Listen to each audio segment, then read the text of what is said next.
Hello and welcome to the show. And what a pannier full of delights we have in store. Really? Okay.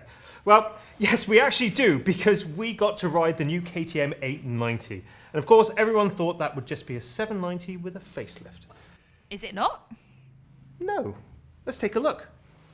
I'm here at the Sweet Lamb KTM Adventure Bike Experience.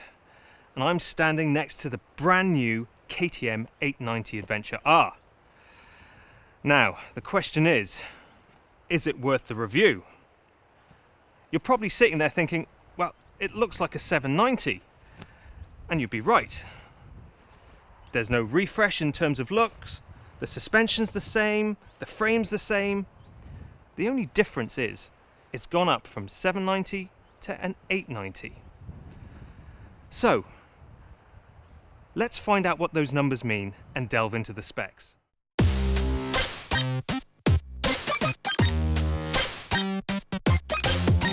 Before we get on to the big changes, let's have a look at the smaller ones. The 890 now has a bit more electronic gadgetry in its arsenal, with improved traction control and ABS. In fact, they have totally reworked both front and rear brakes. There are some new suspension settings and reworked shifting to give you a faster gear change, with a reinforced clutch to boot.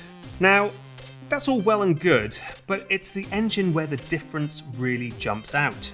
The 890 is now 889cc, a whopping 90cc increase from the 790, producing more power and more torque. This bike replaces the 790. And before we go on, let's just remind ourselves how much we actually love the 790. The reason I'm sat down to finish off the bike review is to hide the immense I have for this motorbike. For me, this meets everything that people would need, and plus you can use it at home and touring around your cities. It's just a nice little bike to have. So yeah, this one, I think, ticks all the boxes. Now the guys at MCN call this bike a game changer. And you know what? I think that's an understatement. This bike is more than a game changer. It changes the rules by which the game is played.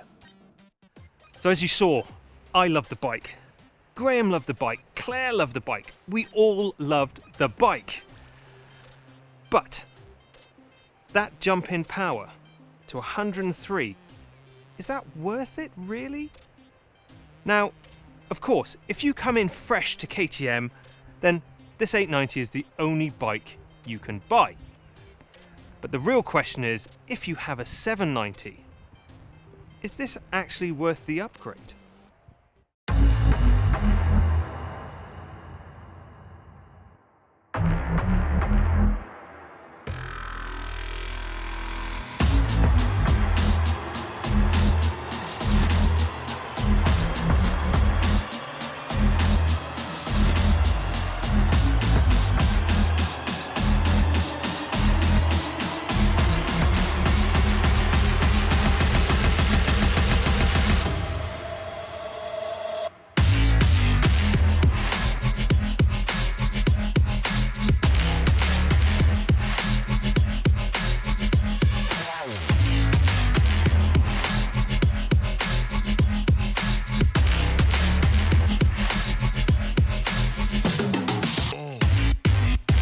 So why, only 2 years after the 790 was released, have they done such a meaty refresh?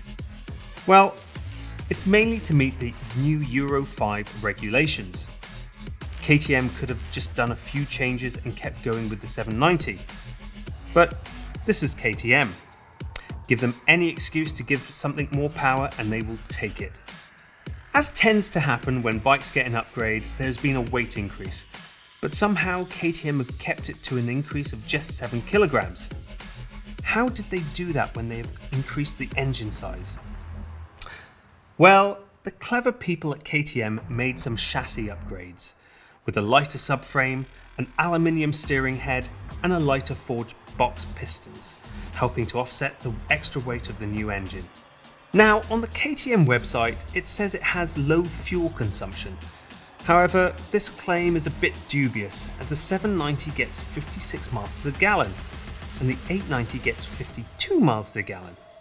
Of course, these are manufacturer figures, and real life usage will probably have both around 45 miles per gallon. Not much in it really, but a strange claim to make. The 890 does retain the 15,000 kilometre service intervals from the 790.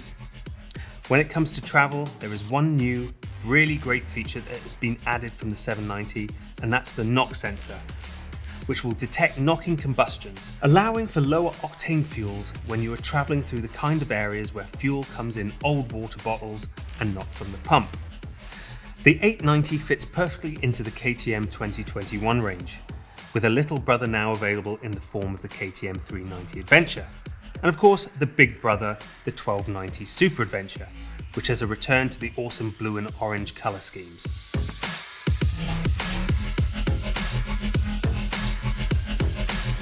So I've been riding all morning and now I've stopped for some lunch. But even so, I still have this nagging question in the back of my mind. If I had a 790, would I upgrade to an 890? Now, I still haven't come to a conclusion. And you know what that means? It means I have to ride some more. So the question is, what's it like to ride? Well, it's a beast.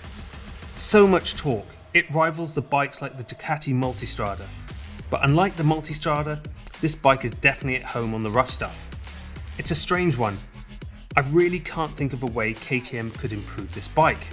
But then again, I didn't really think they could improve on the 790 when I rode that. One thing that stuck with me about the 890 is how much it reminded me of the 950 and 990 KTMs. Of course, you have the fuel tanks slung low so the bike has a lower centre of gravity. Also, the power delivery feels the same. The sensations are the same. It's hard to explain, but it feels like it has more in common with the older bikes, where power was key. Of course, this is a far more refined bike, but that feeling is still there, and it just makes me love it more. The truth is, this is probably the best bike KTM has ever made.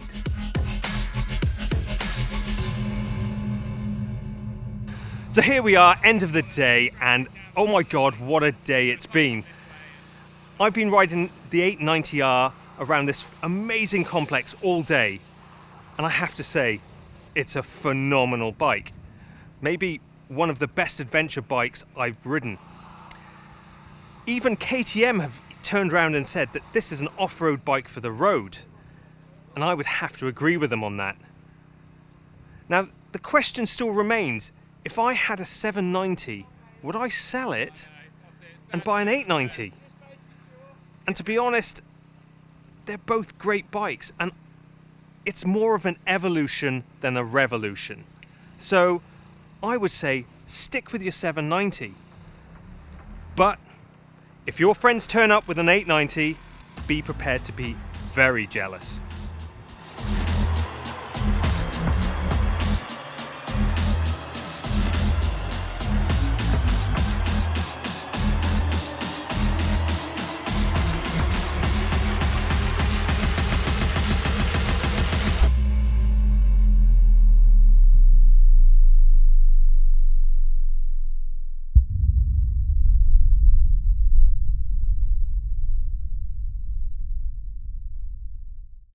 I'm actually rather jealous you got to ride that. But I was told I needed to be a bit less orange on the show. What, in terms of fake tan, or? That's rather mean and nasty actually, Sam. Okay, so let's move on to part 2 of Tales from the Trails. Let's see how we're getting on in our sidecar. Ooh, I'm bright and sparkly, though my eyes might not look it. I'm always bright and sparkly in the morning. Tom hates me on trips in the morning, or just generally. He doesn't like me very much, but particularly in the morning, because I'm bright and chirpy, and he generally is not.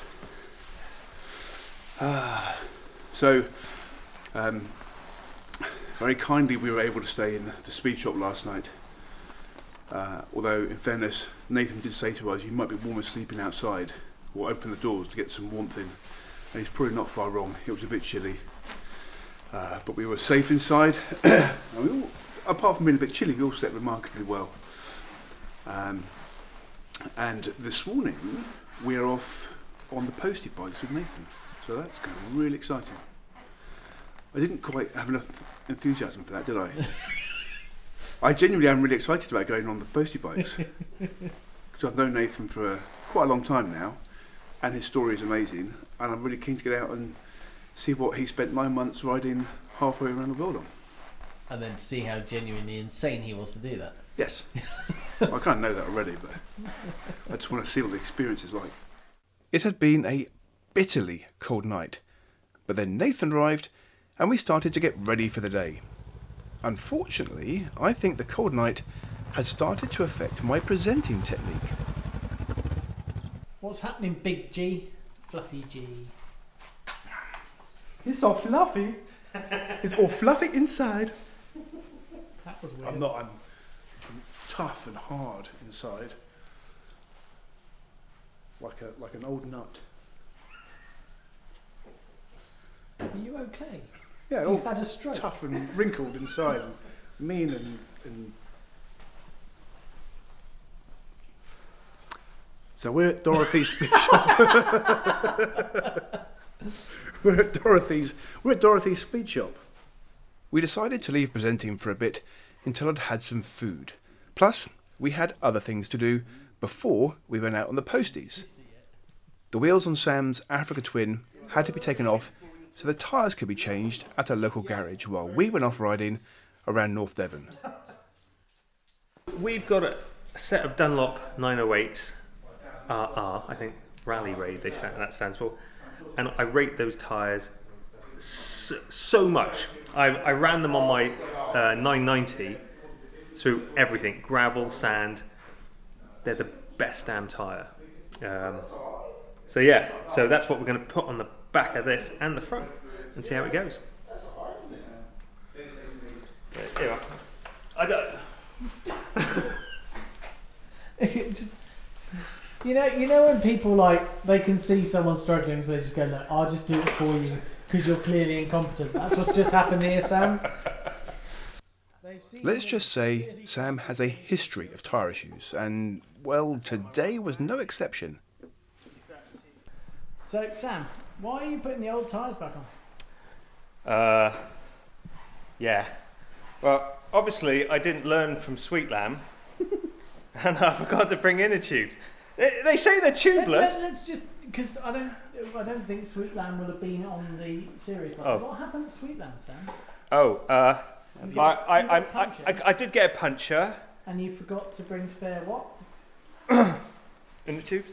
And on this trip, with the fact that you had to put you needed to put inner I tubes actively in the bought the tyres because we're going off-road, I want some off-road tyres on. and forgot. Inner tubes. Such What? a waste of space. Do you know what this is? It's a lesson for everyone, okay? No. I'm doing this on behalf of everyone. Always have a spare set of inner tubes. Oh, sorry, Nathan. And somebody to do the job for you. Yeah. See? So we're about to go out on the Australian Postie bikes, which I am actually really, really excited about. I met Nathan and was trying to work it out a whole 11 years ago at a travel event, and ever since I heard his story I've been dying to ride one of these, so it's kind of a bit of a dream come true. But he was just talking us through the bikes. Very different to ride because they're clutchless, and it's not one gear down up through neutral and up to the rest of the gears. It's 4 gears up, so neutral at the bottom, 4 gears up, manual choke, and they're not going to be particularly fast.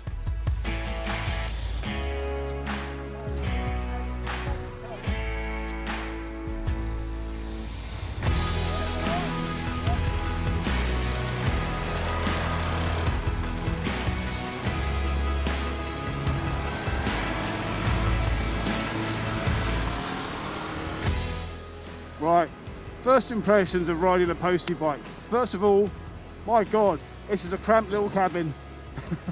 My hands are over my thighs, my legs feel like they're up against my chest, and there is no place I sit where my back is comfortable. And my goodness me, hats off to Nathan for riding one of these back from Australia to London. Whoa, Well, it's kind of relaxing as well, you know. You don't go very fast, you haven't got to think about clutch, and you're riding something completely different that, you know, I don't think I've ever seen another one of these bikes in the UK, and I'm sure there's some around, but I don't ever remember seeing them. So it is a unique experience. We've got the beautiful beach of Saunderson Sands behind us, and we've stopped for a little break on the Postie bikes. I was going to get Nathan to just tell us a little bit about, you know, why North Devon, why Devon and Cornwall, and the trips and the kind of places you take everybody to on all the bikes. Well, why North Devon? I think because we've got the best scenery in England and UK, without compromise. But no, I just think it's a really good riding place. Surprisingly, nobody really thinks of North Devon, but from the A39 from Bridgewater, you've got an amazing coastal road along there, Linton, Lynmouth, and that's kind of the area I do, Linton, Lynmouth, Exmoor. You know, it's seasonal traffic, so it can get busy in summer, but not the same sort of hecticness of the South Devon coastline or Cornwall. So for me, it's just a great place to come and try different bikes because the roads aren't overly busy. There's a good variety of roads, so some open flowing stuff. There's also some tight single track stuff that takes you down to little coves and little fishing villages. There's also some nice easy green lanes for people to try bikes on. And then you've got some nice cafe-cultures and nice places to stop and places like Saunderson Sands. So yeah, I just think it's a great place to ride a motorbike. And it's kind of it seems like a hidden gem at the minute. Everyone heads to the Peak District when North Devon is really the place to be.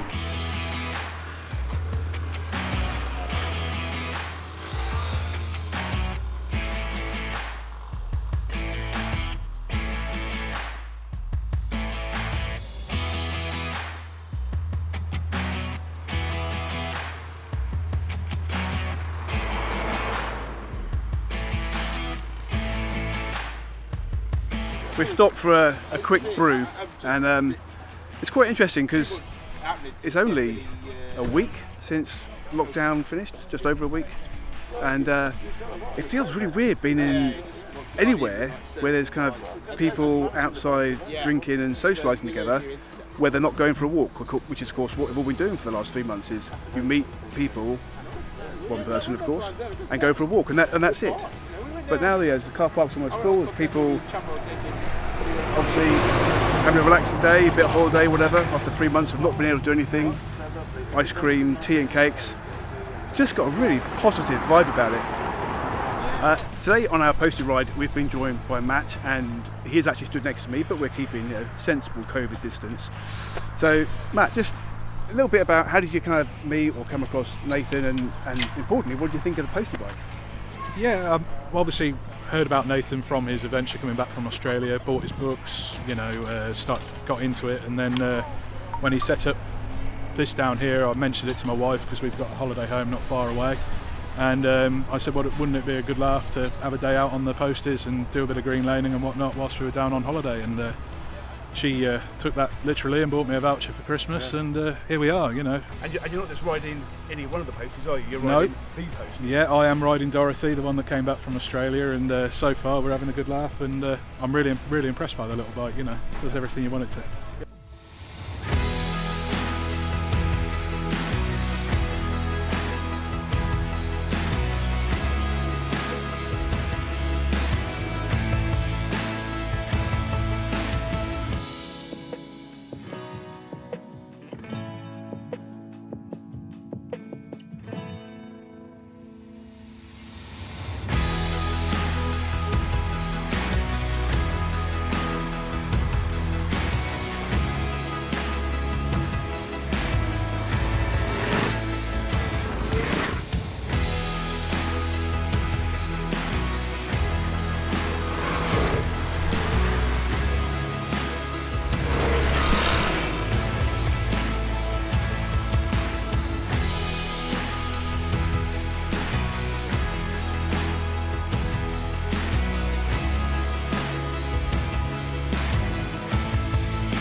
I have a slight admission to make.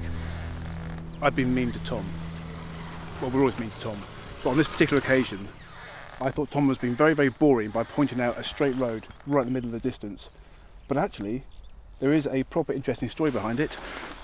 Nathan. So I'm making most of this up, but some of it's based on fact. So when they were practicing for D-Day back in 44, 43, a lot of the American soldiers came over here to practice. So there's a lot of temporary GI encampments built around here, and the long straight road is called the American Road.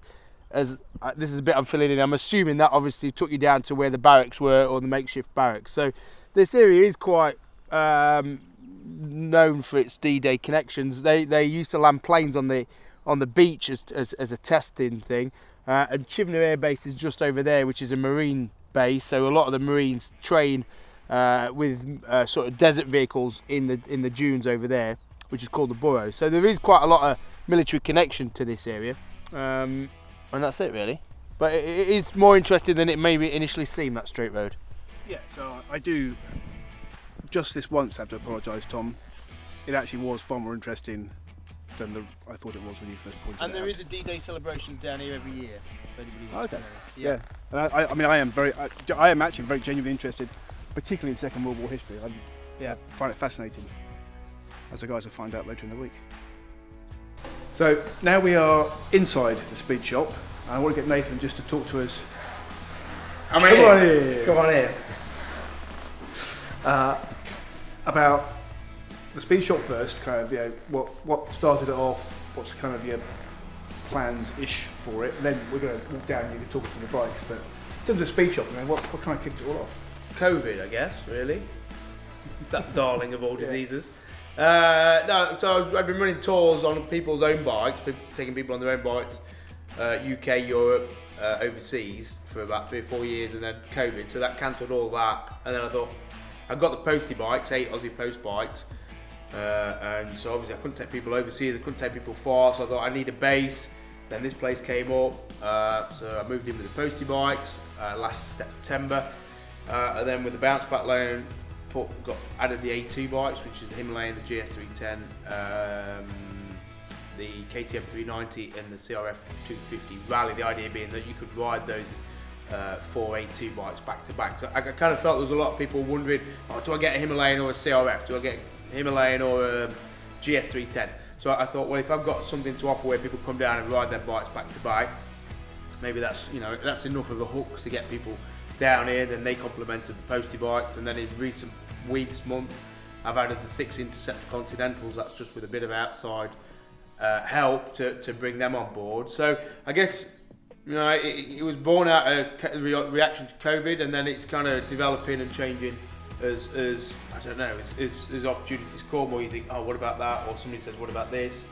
So I don't know where it's going, I've got to be honest, but it's what it is now. It's a place for people to come down to North Devon, even if they just want to drop in for a cup of tea or chat, or go through some maps. I've got loads of maps out, or just maybe go through what their trip plans are, or if they want to come out and ride the bikes, posties, A2 bikes or the Interceptors.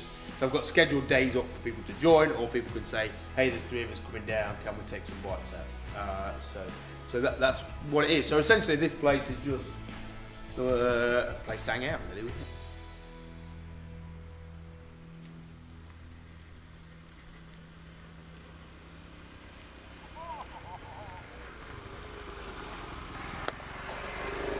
After a great ride out on the posties, it was time to head off to our next overnight stay, which one particular member of the group was not looking forward to.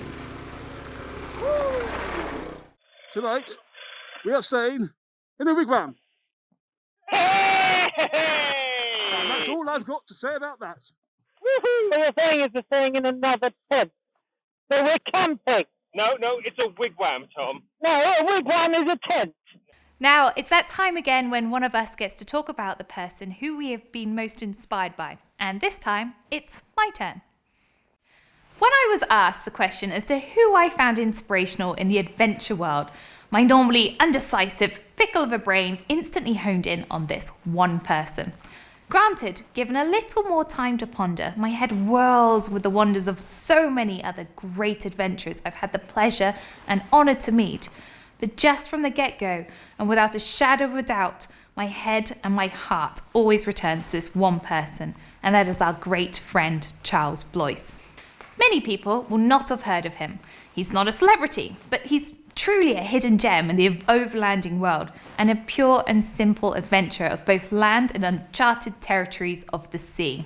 For starters, the amount of adventuring he's accomplished is insane and at times somewhat extreme, having traversed over 159 countries over the past 60 years plus and counting.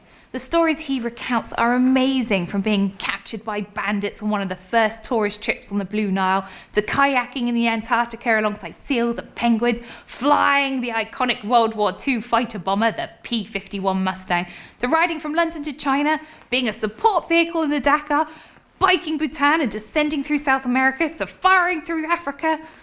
That's just scratching the surface. When he's not poring over maps and planning adventures, he's building unimog camper vans, engineering awesome contraptions to carry his bikes and boats, and just dreaming big. He is quite simply phenomenal. We met at a travel event just after I'd passed my motorcycle test and was merely weeks away from setting off on a round-the-world adventure with Sam on our KTM 690s. After hearing us give a talk, he approached us and showed us his own KTM 690, and naturally, this instantly ignited a KTM thumper loving relationship. After the event, he invited us to visit him on his farm in Suffolk, where he took me out on my first ever off-road experience. To be quite frank, I was absolutely cacking myself. He lent me some gear and a Suzuki DRZ to brandish and was delighted to bimble about with us to and fro as I wibbled and wobbled, laughing all the way across fields, passing pig pens and down tractor tracks.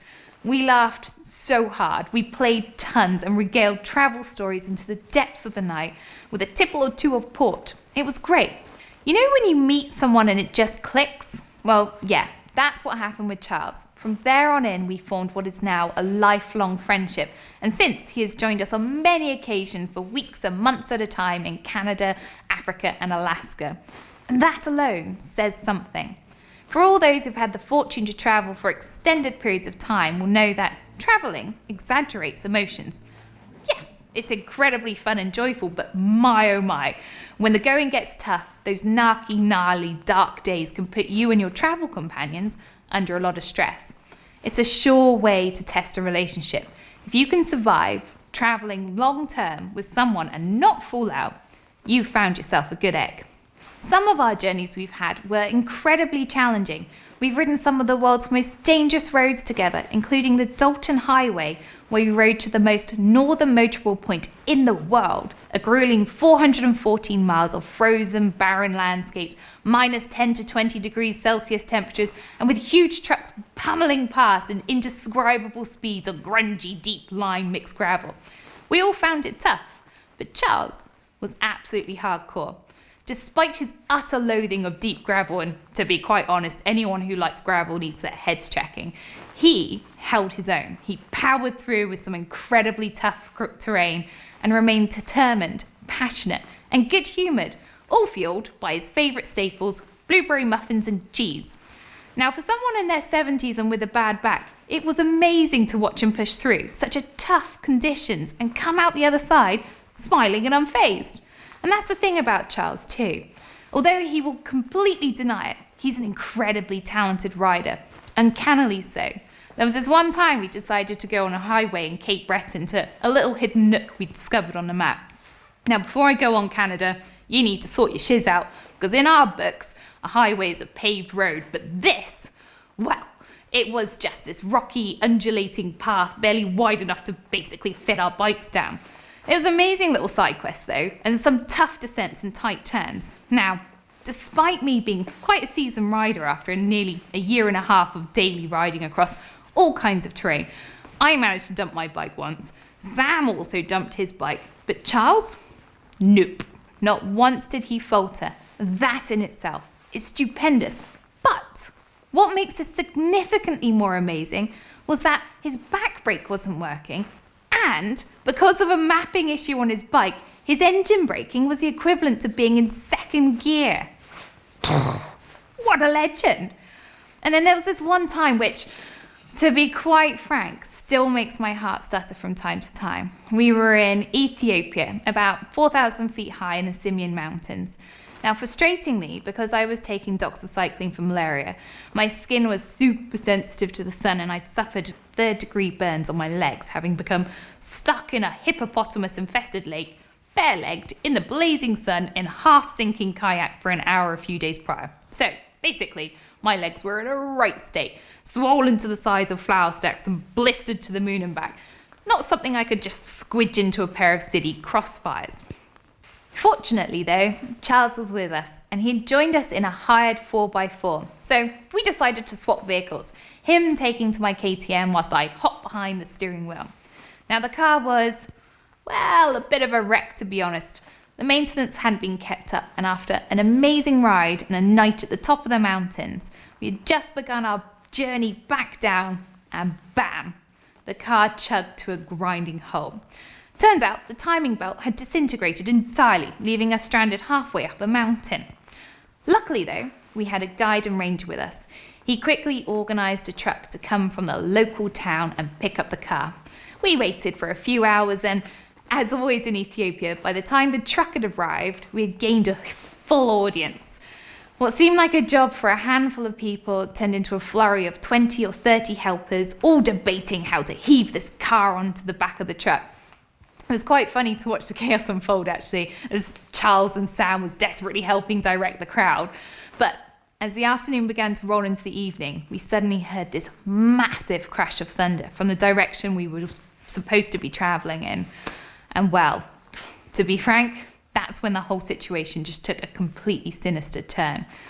The car was still being strapped down, but I told the boys they've got to crack on because the road ahead was tough in good conditions, but with the potential storm coming in, it could become even more difficult, and it was a good 2 hours ride ahead. So Sam and Charles set off with myself, our guide, and the ranger and driver quickly fastening down more straps to secure the car.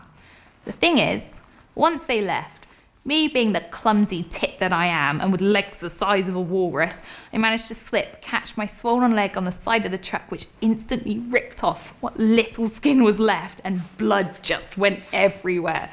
I was carried to the cab and we left pretty pronto on what seemed like, to be honest, the longest journey of my life. It was merely half an hour or so when the rain hit and my, did it come down? Our vision was less than, 5 metres? The road conditions deteriorated rapidly. The thunder and lightning was just striking everywhere and deafening around us, ricocheting across this black and blue valleys. And all I could think of was, how was Sam and Charles doing? Straining hard, we were sat there in this truck, trying to see the tracks of the bikes before us, and we were watching as they kind of squirmed their way around these sheer cliff drops, but terrifyingly, they would just regularly disappear where there'd been these huge flash floods and the road had just been completely swept away.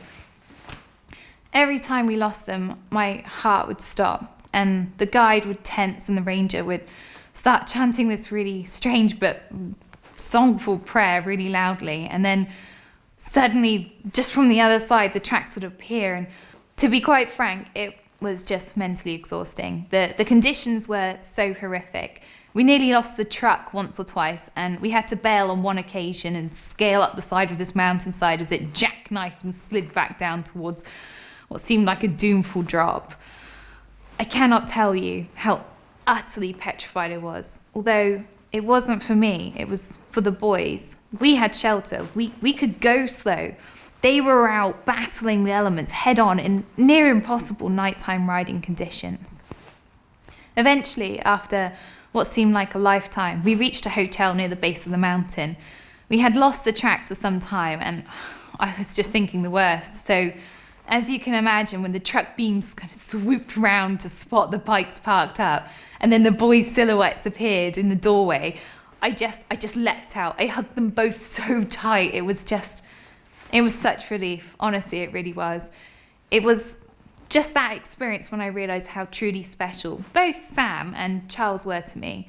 Whilst fixing me up from so much blood and mud, Sam basically told me how valiantly Charles had ridden. It was apparently the best riding he'd ever seen. He'd pushed through and fought every inch of the way, with fogged up vision constantly interrupted by blinding flashes and deep sliding muddy roads. It's really amazing. I was just so relieved and so proud and just so utterly astonished. He really is quite something. I mean, they both were. So yes, we've been through some quite interesting and exciting adventures. Not only is Charles a stupendous adventurer, he's kind, he's caring, absolutely hilarious, and so much fun to be around. Long story short, Charles is more than just a friend. He's family. And he's not only my inspiration, but he's quite simply my hero. In all seriousness, is there anything that guy hasn't done? I know, he is just quite simply amazing, isn't he? He is, yeah, it's quite astonishing. Now, when people think about adventure shows on TV, many of them will think about the Long Way series, but there are many, many other shows that have been on TV and that have inspired generations of riders to get out there and take to the tarmac and the trails. Now, I'm sure that some of our viewers have woken up one morning and decided, with no prior awareness of what anyone else has done before, to wheel out their trusty two-wheeled steed and go on an adventure. But I bet there are not that many. So for every other mortal, something has inspired them. It might have been a book, a story from a friend, or very likely it was a TV show. I'd like to think that one of those shows would be Adventure Bike TV, but if not, the first show that'll spring to mind for many is one of the very few that made it to a premier TV channel, and it divides opinion like few others. You all know the show I'm talking about, but we'll come back to that one a bit later, because there's a lot more TV shows that have documented amazing adventures by motorbike than you might imagine. Some you may already know, and some will certainly surprise you. In the 1950s, the Omidvar brothers, Abdullah and Isa, travelled the Congo, the Arctic, and the Andes on motorbikes and in a 2CV with filming kit and a tiny budget. The documentary may not be as well known as some others, but it's widely considered to be a bit of a milestone. If their records of vanished places, people and cultures aren't enough to inspire you to get out and see it before it all changes, then nothing will. The first day, we left 300 kilometers toward Meshat to the east. The road was tough, very rough, really. My motorbike, the front fork broke. But it was the first and the last, really. And speaking of adventuring brothers, you might consider Austin and Gerald Vince to be the modern grandfathers of TV motorbike and adventure. Let's go!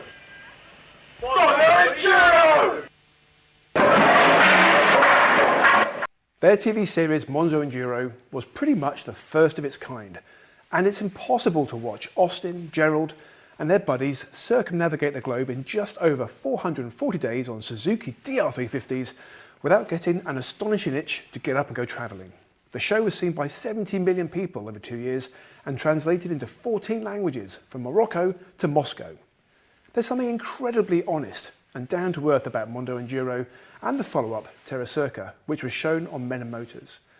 They are just everyday guys, and it was so easy to see yourself in their shoes, assuming you could find the time, of course.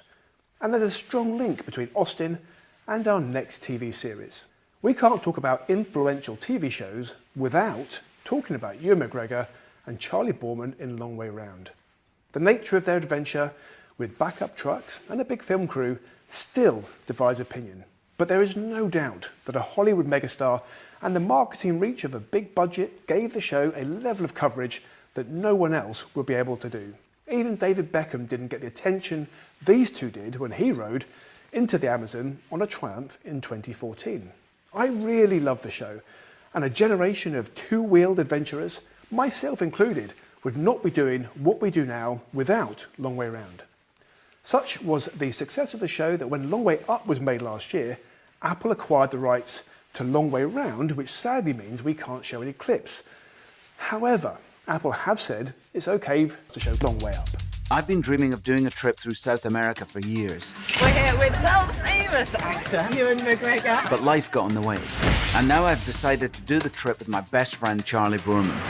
You've got to look after the relationships in your life, and if you don't, you're losing something that's very important. We'll ride 13,000 miles from the southern tip of Argentina all the way to Los Angeles. 150 miles every day is a long way to go. And if that wasn't enough of a challenge, we wanted to see if we could do it on electric motorcycles. I think it's the future electric. You'd be the first people to go this distance, charging as you go. Oh my God, it's so great, isn't it? Oh, the power's just gone. The guys rode specially modified electric Harley-Davidson live wires from Patagonia to California. The camaraderie of Long Way Up was still there, including the old team of producers, David and Russ, and of course, Claudio, the cameraman. And let's not forget that Long Way Round was the starting point for many other travel and adventure shows for Charlie, such as Race to Dakar, By Any Means, and Extreme Frontiers. Our next show was broadcast on National Geographic Channel. They broadcast The Ride, Alaska to Patagonia in 2007, which documented the 2005 Trans-America ride undertaken by Kevin and Julia Sanders and a team of 11 motorcyclists. This also divides opinion between those that were inspired by it and those that weren't quite sure why they were watching a load of riders on a fee-paying trip. And in my opinion, Kevin and Julia's most important documentary was Miles Ahead, the story of their Trans-America's world record attempt in 2003. The previous record for the Trans-America's route had stood at 47.5 days. Kevin and Julia broke this by over 12 days, covering nearly 17,000 miles of tough riding, rugged terrains and extreme weather conditions in just 35 days. Guinness don't certify these types of records anymore, so Kevin and Julia still stand as the official record holders. And speaking of official Guinness records, our next TV series is by the man who believes he beat Kevin and Julia's round the world circumnavigation Guinness World Record after they'd taken it from him in 2002. Further up the road, I had to make a call and talk my diary down the phone. I was on my own, no mates on the wayside to cheer me up. The money was cobbled together at the last minute. The film of this journey was self-made, the way I travelled, self-taught. And in the modern way, well, it was just a blog, like a million others, and nothing really distinguished it from all of that.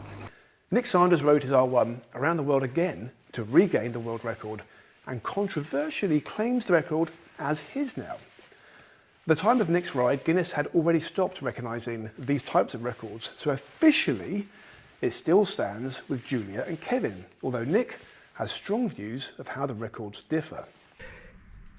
Yeah, when I'm not going around the world, I'm in the back cabin of my canal boat, sailing around the inland waterways of Britain, and that's where I do all my production and my TV stuff and editing. Yeah, referring back to the 2005 journey, when I went around the world in 19 days. Yeah, it was great. I had very worthy adversaries. They brought the journey down from 31 days to 19 days. They made a quantum leap, and all credit to them. But I think it's an entirely different record because I was solo and they were obviously a pair. And somehow, Pillion and Ryder will be helping themselves. I don't know, border posts, helping out with visas and regulations, keeping each other awake. I guess just the morale of having your mate with you, basically, is quite a positive and powerful thing. I was solo. It's very different. It should be a separate record. There really is no one else out there to help you. You're very much on your own. I'm not. That's fine. That's the way it is. That's what I knew that when I set out. No complaints. But record breaking is hard. And I think the hardest thing to do is break a record by yourself. No matter who is right or wrong, there is no doubt that Nick's adventures have inspired several generations of adventure riders. But did you know that Nick's first world record circumnavigation of the globe was not by motorbike? In 1981, he set the original record for cycling around the world, riding 13,609 miles or 21,900 kilometres around the hemisphere in 138 days. Now, Nick's not overly fond of Long Way Round either. I think it's to do with the fact that the Long Way Round project, and I knew this would cause a degree of controversy, and that's not a bad thing entirely. A lot of people say things, and I think perhaps I was writing something and I wanted to blow off a little bit of steam. It's quite hard, when the humbler members of the adventure fraternity, like myself, if you like, work very hard for 23 years and do extremely hard journeys without support, without film backup, all that sort of thing. And these chaps come along and all of a sudden, kind of take over, really. And I think in some ways that's a good thing. I'm not against that. I think the concept was a good concept. I think what they did for the motorcycle industry was absolutely a good thing. No question about it, absolutely. But it's not the greatest thing. You know, there are some very great adventures out there and very great journeys which don't get any coverage whatsoever. I think that's what I was trying to say, really. You know, that we are out there without backup, in dangerous situations, getting relatively little praise or, you know, affection from the wider public. And sometimes it's hard, you know, when you spend your whole life devoted to motorbiking and trying to be empathetic with your fellow rider, and especially when, in actual fact, there's no question about it, and this is my opinion, but, you know, I think my level of literature and style of writing is very involved. I was a bit disappointed with the standard of literature in the book, The Long Way Round, but I think I'm entitled to my opinion. Our next show is Somewhere Else Tomorrow. Daniel Rintz had a dream to travel the world by motorbike, which he did, along with his BMW R80, Marianne and a buddy. Now, the bike was Marianne, by the way, not his other buddy. Now, they financed their trip with a Kickstarter campaign and then by working his way all the way to Australia.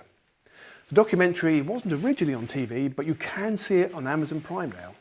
So it's well and truly a TV show. It's a cracking story, and Marianne even gets her own voice.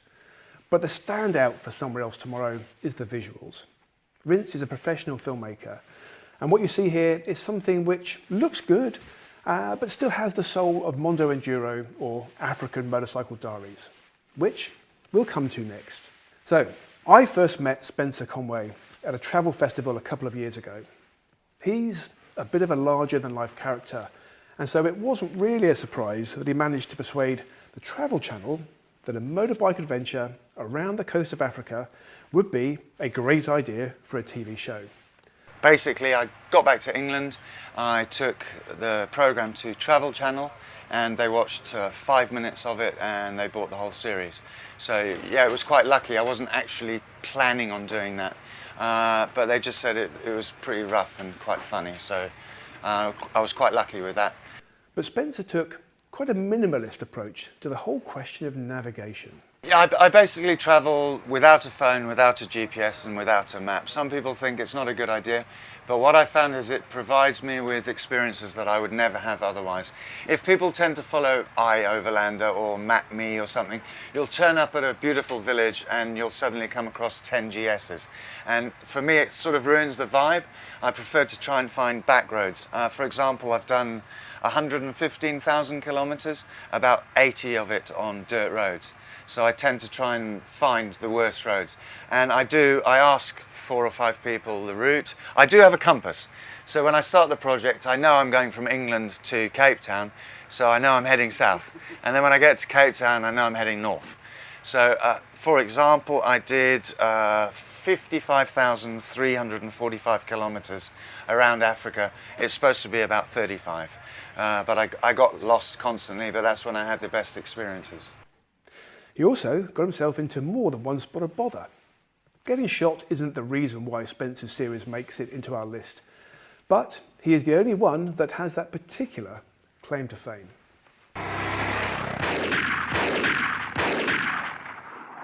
Just tell you what happened yesterday because it's a bit weird and a bit frightening. 7:30 in the morning, I was driving along, and then on the top of the hill I saw 3 guys, and immediately one of them pulled up a gun and shot at me.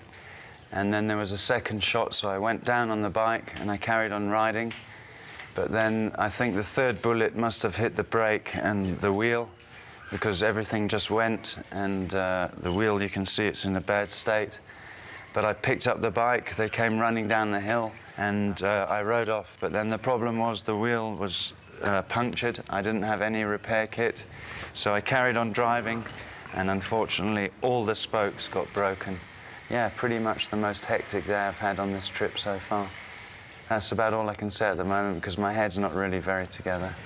Getting shot isn't the reason why Spencer's series makes it into our list, but he is the only person that has that particular claim to fame. Our last series is arguably the least adventurous, but possibly one of the most influential.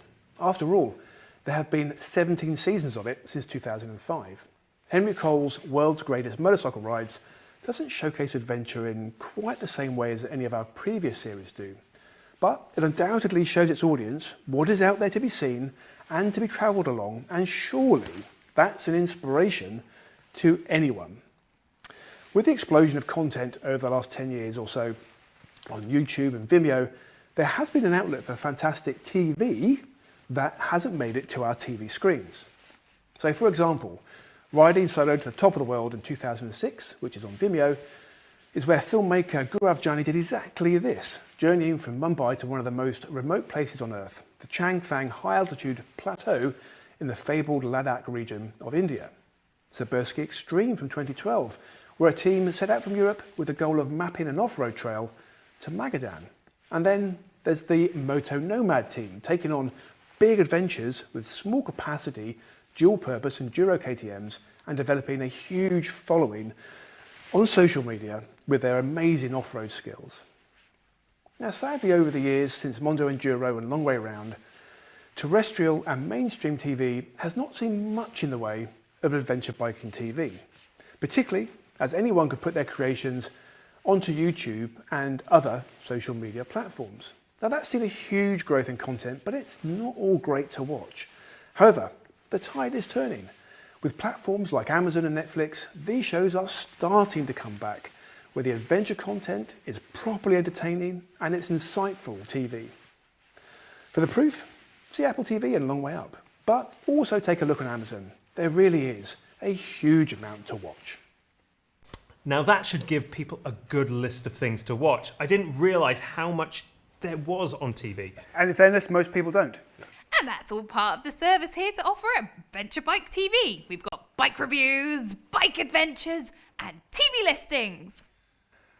Okay, right, well, on that note, it's time to end the show. Ride safe, and we will see you next time.